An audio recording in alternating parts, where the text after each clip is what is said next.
ऐसा नहीं है कि भाई बातें मार रहे हो और कोई काम ही नहीं करा, ठीक है, ऐसा नहीं है। एक्सचेंज पे ही नहीं जा पाए और तेरे वॉलेट में ही स्टक है तो उसका 10 लाख 10 करोड़ दिखता रहेगा तुझे, तो होगा क्या, डंपिंग हो जाएगी वहां पर। डंप होने के बाद प्राइस फॉल कर जाएगा। इनके दो सबसे बड़े धंधे हैं, एक तो खुद की crypto mining, crypto hacking, cyber fraud, जितने ये कर सकते हैं ये दबा के करते हैं। थोड़े दिन तक आप उसमें इथेरियम में ट्रेडिंग ना करें। कई बंदों को मेरी बात गलत लगेगी, जिन बंदों का माल फंसा हुआ है उसका वापस आएगा, ईडी नहीं छोड़ती किसी को। सो नमस्कार प्यारे दोस्तों, स्वागत है आपका बीजीसी माइनर्स में। तो गाइज ये आपकी न्यूज वाली सेकंड वीडियो, ठीक है। होपफुली आपको पार्ट 1 अच्छा लगा होगा, राइट। पार्ट 2 हमारे दूसरे चैनल पे जाके उसको लाइक कर लो, शेयर करो, सब्सक्राइब कर लो। स्टार्टिंग फ्रॉम, जैसे मैंने आपको बोला था पाई कॉइन के लिए, ठीक है, बायबिट ने फॉर एग्जांपल, भाई बायबिट ने इसको कर दिया है स्कैम घोषित, ठीक है। एंड बायबिट इसको नहीं करने वाला है, ना ही लिस्ट करने का और ना ही कुछ करेगा। बेन जाओ जो उसके बायबिट के सीईओ हैं करंटली, और भाई नाम हमेशा याद रखा करो, ठीक है। अगर मैंने आपको रिचर्ड पेंग बताया था, किसका बताया था, बाइनेंस का सीईओ। तो बाइनेंस का सीईओ, कई बार क्या होता है ना, न्यूज आपके सामने और याद करने में 1 सेकंड लगता है। दिल्ली का सीएम कौन है, ऐसे नाम याद होना चाहिए, क्योंकि न्यूज ना ऐसे नहीं आती दिल्ली सीएम ने ये बोला, ठीक है। न्यूज आएगी भाई केजरीवाल ने ये बोला, फॉर एग्जाम्पल। अब तो चेंज हो गई, हरियाणा की बाय द वे बनी है, ठीक है, लड़की चक्री दादरी से, तो अच्छी चीज है, बीजेपी की सरकार आई है।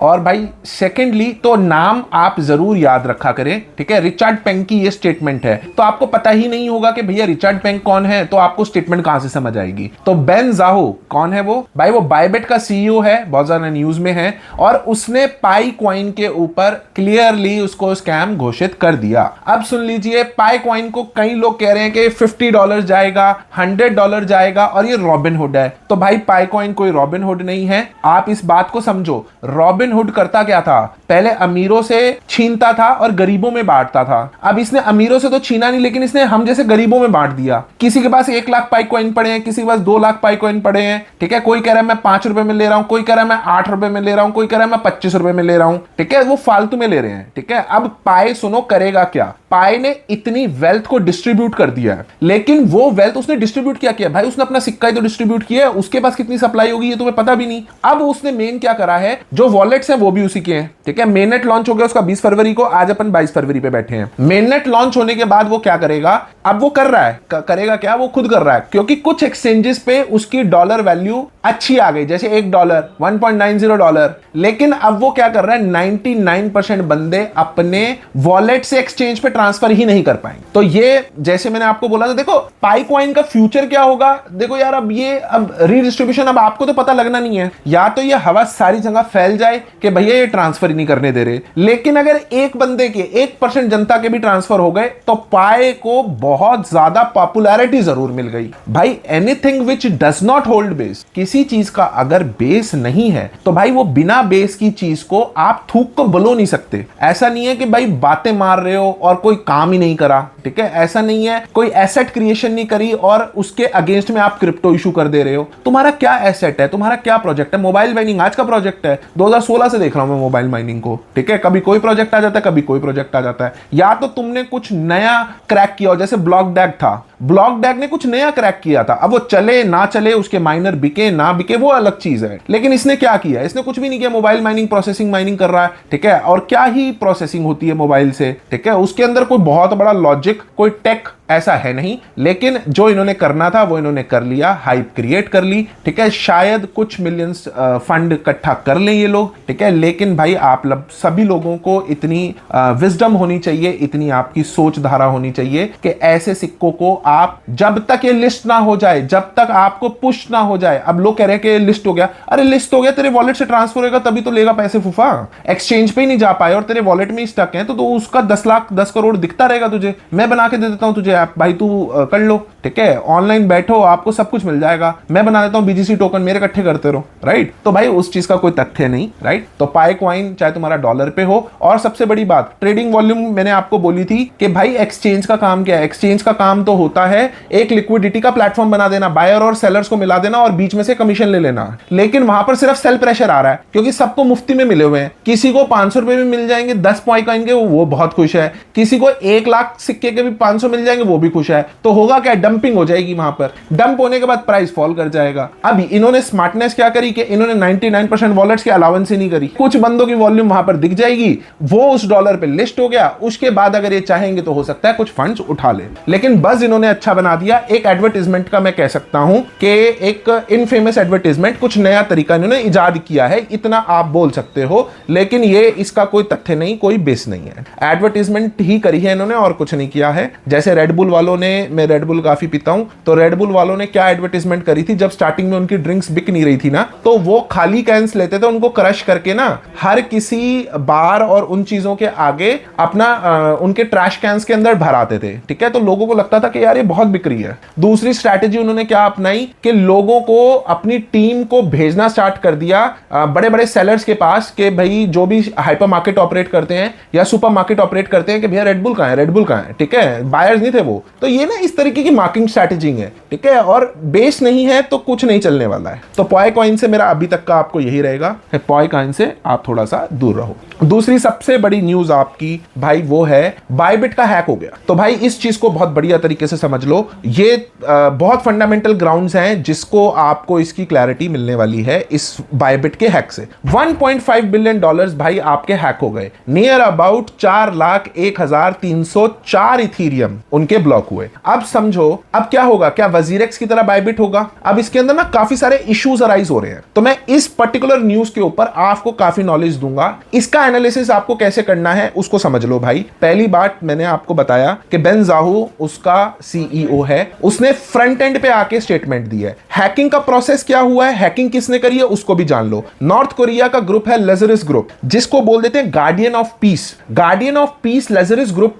2010 से एक्टिव है, जो स्पीयर फिशिंग से लेके मालवेयर से लेके रैंसमवेयर से लेके, मतलब इन पे कोई काम धंधा तो है नहीं नॉर्थ कोरिया पे भाई। ठीक है, देश इनका पहली उजड़ा पड़ा है। ठीक है, इनको सबसे तगड़ी चीज, इन्होंने खुद के क्रिप्टो माइनिंग लगा रखे हैं। इनके दो सबसे बड़े धंधे हैं, एक तो खुद की crypto mining, crypto hacking, cyber fraud, जितने ये कर सकते हैं ये दबा के करते हैं। इनके pass on a country level बहुत ही अच्छा क्या है, on a country level infrastructure बहुत ह्यूज है। तो आप इस बात को समझो, ये लेजरिस ग्रुप ने जो काम किया है, एक बहुत ह्यूज इंफ्रास्ट्रक्चर, नॉर्थ कोरिया की सारी इन्वॉल्वमेंट है। और दूसरा नॉर्थ कोरिया का सबसे बड़ा काम मैं बता देता हूं, यूएस डॉलर को, नकली यूएस डॉलर को छापना। कितनी अच्छी तरीके से वो नोट छाप सकते हैं यूएस डॉलर का, वो कोशिश करते हैं। यही दो मेन धंधे हैं नॉर्थ कोरिया के। अब उनके इस ग्रुप ने दो सबसे फेमस ग्रुप हैं, एक तो ये है लेजरस ग्रुप हो गया, दूसरा आपका जो सबसे फेमस ग्रुप है वो एनोनिमस है, रशियन ग्रुप है, लेकिन वो थोड़ा सा एथिकल चलता है। कभी ऐसे काम इन्होंने करे नहीं है, नहीं तो रशियन गवर्नमेंट बहुत एक्टिव है, रशियन गवर्नमेंट की कोई सपोर्ट नहीं है, उनके पास ग्रुपिंग अच्छी है, टीम अच्छी है, बट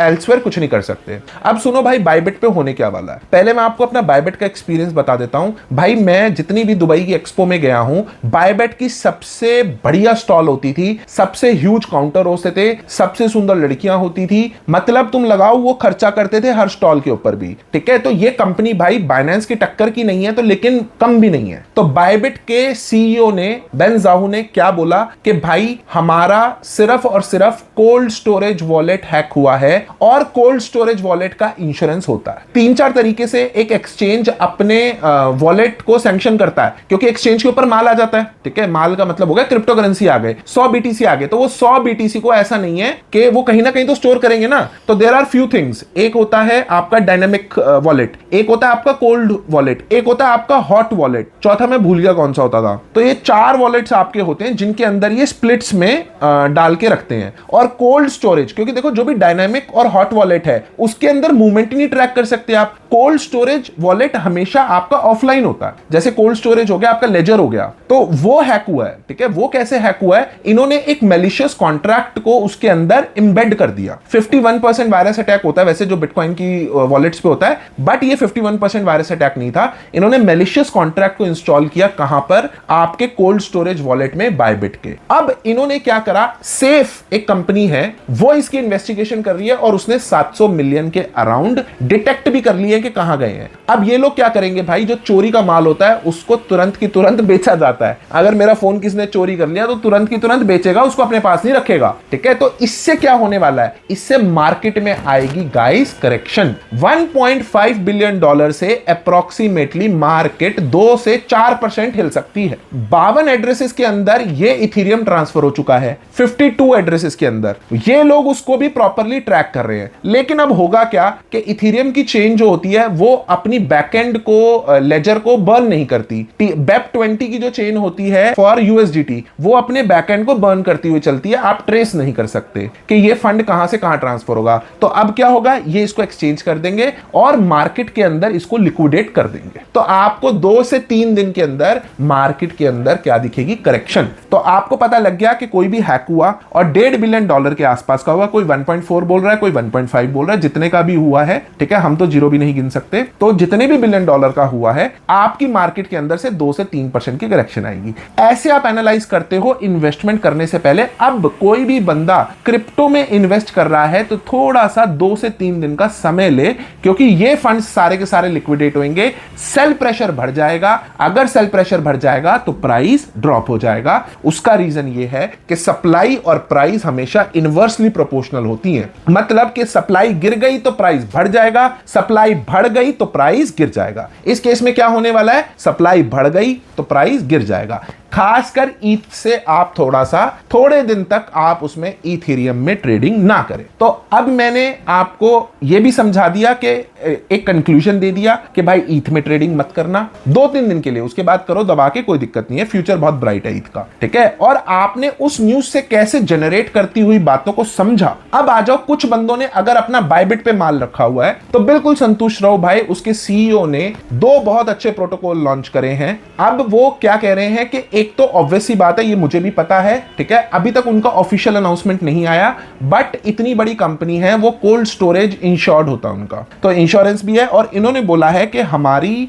1:1 रेशो के अंदर इन्होंने अपने एसेट को बैक कर रखा है। तो भाई वजीरेक्स वाला काम नहीं होगा बायबिट के साथ। तो भाई ये आपकी टोटल थी, और Feb 21 2025 के अंदर इस चीज का हैक हुआ। बाकी मैंने आपको ऑलमोस्ट सारी चीजें क्लियर कर दी हैं। इस तरीके से आपको एनालाइज करनी होती है, एक छोटी सी न्यूज कहां से क्या इफेक्ट डाल सकती है, अब आपको समझ आ गया होगा। थर्ड भाई, इस पर्टिकुलर वीडियो की पार्ट 1 की ये फाइनल न्यूज है जिसको मैं कवर कर रहा हूं। बहुत सारे मेरे भाई परेशान हैं कि भाई वजीरेक्स अपडेट का क्या है, वजीरेक्स का क्या चल रहा है। भाई इस बात को जान लो, देखो गलती वजीरेक्स की भी नहीं है। कई बंदों को मेरी बात गलत लगेगी, जिन बंदों का माल फंसा हुआ है, मेरा ज्यादा नहीं फंसा हुआ, ना मैं ज्यादा रखता उसमें, कुछ पड़ा होगा 1,50,000 रुपए का तो बात अलग है, कोई मेरा 50 लाख का माल नहीं पड़ा उस पे। तो बट मैं तुम्हें न्यूट्रल स्टैंड पॉइंट से बोल रहा हूं कि वजीरेक्स ने कोई चोरी चकारी नहीं करी है, जितना मेरे को समझ आता है, जितनी मेरी लिमिटेड नॉलेज है। बात करें कि ईडी की कॉम्प्लायंस से वो 2 साल से परेशान था, और वजीरेक्स ही एक ऐसा एक्सचेंज था भाइयों, वजीरेक्स का ही एक ऐसा सीईओ था जो देश छोड़ के नहीं भागा था। ज़ेप्पे तो छोड़ के सिंगापुर चला गया था, ठीक है, वहां उसने अपनी मार्केट एस्टैब्लिश कर ली, लेकिन ये नहीं भागा था। वजीरेक्स ही था जिसने 2018 में आरबीआई के साथ केस लड़ा था सुप्रीम कोर्ट में, जब ब्लैंकेट बैन लगा था। और वजीरेक्स का ही सीईओ था जिसकी नेटवर्थ 100 करोड़ जब हुई तो उस टाइम पे बहुत लोगों ने सेलिब्रेट किया कि भैया ये देखो अब वजीरेक्स या दबा के चलेगा, ये होगा वो होगा, ठीक है। वजीरेक्स का अगर हैक हुआ है, ठीक है, उसके पॉसिबल रीजंस ये लोग सर्च आउट करेंगे, और भैया पैसा तो देना पड़ेगा, पैसा तो जिसका है उसका वापस आएगा। ईडी नहीं छोड़ती किसी को। अभी मैं फ्यूचर में जो आगे इसका पार्ट 2 होगा उसको जरूर देखना, उसके अंदर मैं वर्ल्ड की न्यूज को जब कवर करूंगा उसके अंदर मैं आपको समझाऊंगा कि भाई आज के समय में कोई भी पैसा नहीं मार पाओगे क्रिप्टो के अंदर। अब तुमने FTX ने मार लिया, मैं मान रहा हूं, लेकिन FTX के प्रोजेक्ट में बहुत ज्यादा गड़बड़े थी। कुछ मेरे इंडियन दोस्तों ने भी बहुत अच्छे से इन्वेस्ट करा होता, मैंने हमेशा मना किया उनको, मैंने कहा भाई ये गोबर चीज है, मत करो इसके ऊपर। और भाई ऐसा नहीं है कि भाई वो हो जाता है, पता लग जाता है, लेकिन तुम्हें जरूरत ही क्या है FTX वाले में पैसा डालने की, कोई जरूरत ही नहीं थी। तुम्हें वो अगर लुभा रहा है किसी चीज से तो पहले उसका बेस पढ़ लो क्या है, उसने तो भागना ही था, जो मेरा मन कहता था, ठीक है। अब भाग गया तो देखो अब सब बंदे कहेंगे कि भाई हमने तो बोला ही था। तो भाई आगे फ्यूचर के अंदर आई एक्सप्लेन यू, और वो भी कोई जो सुखी नहीं रहेगा कि भाई पैसे लेके उसको छोड़ेगा नहीं कोई भी, ठीक है। FTX की भी एक अपडेट है, मैं पार्ट 2 में आपको कवर करूंगा। तो गाइज होपफुली ये वीडियो आपको अच्छी लगी होगी। ऐसे हमारी वीडियोस देखते रहो भाई। हमारा BGC crypto news and updates का चैनल एक्टिव है, उसके ऊपर आप जाओ, लाइक शेयर कमेंट सब्सक्राइब करो भाई। बहुत मेहनत से आपके लिए स्क्रिप्ट लिख रहा हूं, बहुत मेहनत से आपको न्यूज एनालिसिस को सिखा रहा हूं। ये देखो क्रिप्टो में इन्वेस्ट करना ना करना डिसीजन आपका है, लेकिन नॉलेज आपके लिए फ्री है। और अपने आप को जितना एजुकेटेड रखोगे, किसी सर्कल में बैठ रहे हो, कोई बंदा क्रिप्टो की बात कर रहा है, तो एटलीस्ट आप 4 पॉइंट्स अपने बता सकते हो। और ये भाई 100 दिन के लिए मैं एटलीस्ट कंटिन्यू करूंगा।